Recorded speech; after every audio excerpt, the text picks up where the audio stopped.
CPM party 26వ జిల్లా మహాసభలను ఈరోజు బుట్టాయిగూడెం మండల కేంద్రంలో ప్రారంభించడం జరిగింది.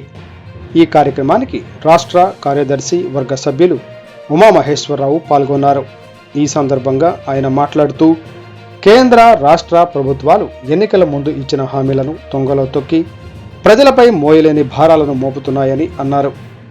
ఇప్పటికే ప్రజలపై వేల కోట్ల భారాన్ని వేయడమే కాక ఇంకా పేద ప్రజలను ఇబ్బందులకు గురి చేయాలని చూస్తుందని అన్నారు. జమిలీ ఎన్నికల పేరుతో భారత రాజ్యాంగాన్ని మార్చాలని ప్రయత్నంలో కేంద్ర ప్రభుత్వం ఉందని అన్నారు. ఇప్పటికైనా కేంద్ర రాష్ట్ర ప్రభుత్వాలు కళ్లు తెరిచి ప్రజలపై మోపుతున్న అదనపు ఛార్జీల భారాన్ని తగ్గించాలని కోరారు. ఈ కార్యక్రమంలో రాష్ట్ర నాయకులు మంతెన సీతారాం, ఏ రవి, లింగరాజు, ఫ్రాన్సిస్, తెల్లం దుర్గారావు, తెల్లం రామకృష్ణ, కారం భాస్కర్, మొడియం నాగమణి, పార్టీ నాయకులు కార్యకర్తలు పాల్గొన్నారు. మార్క్సిస్ట్ పార్టీ జిల్లా మహాసభలో ఈరోజు ఇక్కడ ప్రారంభమైంది. ప్రధానంగా ప్రజా సమస్యల గురించి చర్చించి ఈ కేంద్ర రాష్ట్ర ప్రభుత్వాలకి ప్రజల యొక్క గోడుని వినిపించడం కోసం ఈ సభలు జరుగుతుంది. కేంద్రంలో ఉన్నటువంటి ప్రభుత్వం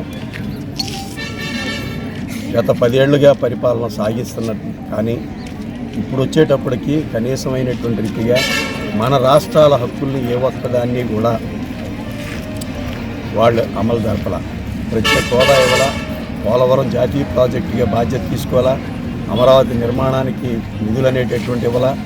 ఆఖరికి బడ్జెట్లో కూడా ఏంటంటే అమరావతి నిర్మాణానికి మేము వరల్డ్ బ్యాంక్ నుంచి లేకపోతే ఏషియన్ డెవలప్మెంట్ కార్పొరేషన్ నుంచి ఆ బ్యాంక్ నుంచి అప్పులు ఇప్పిస్తారట.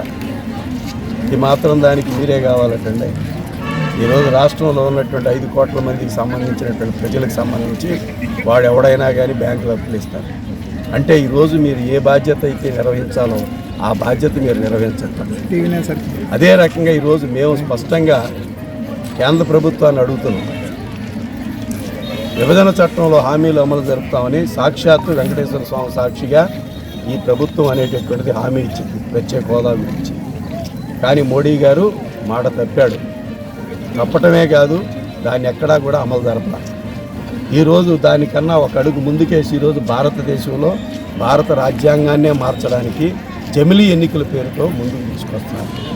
ఇదే జరిగితే భారతదేశ పార్లమెంటరీ వ్యవస్థకి సమాధి కట్టినట్టే. అటువంటి పరిస్థితి భారత ప్రజానికి ఎదుర్కోవాల్సినటువంటి అవసరం ఉంది. ఈరోజు రాష్ట్రంలో అధికారంలోకి వచ్చిన కూటమి ప్రభుత్వం చాలా వాగ్దానాలతో వచ్చారు. మీ మీద కూడా చాలా ఆశలతో ప్రజలు ఓటేశారు. అత్యధికమైన మెజారిటీ ఇచ్చారు. 124 సీట్లు ఇచ్చారు, 22 పార్లమెంట్ సీట్లు ఇచ్చారు.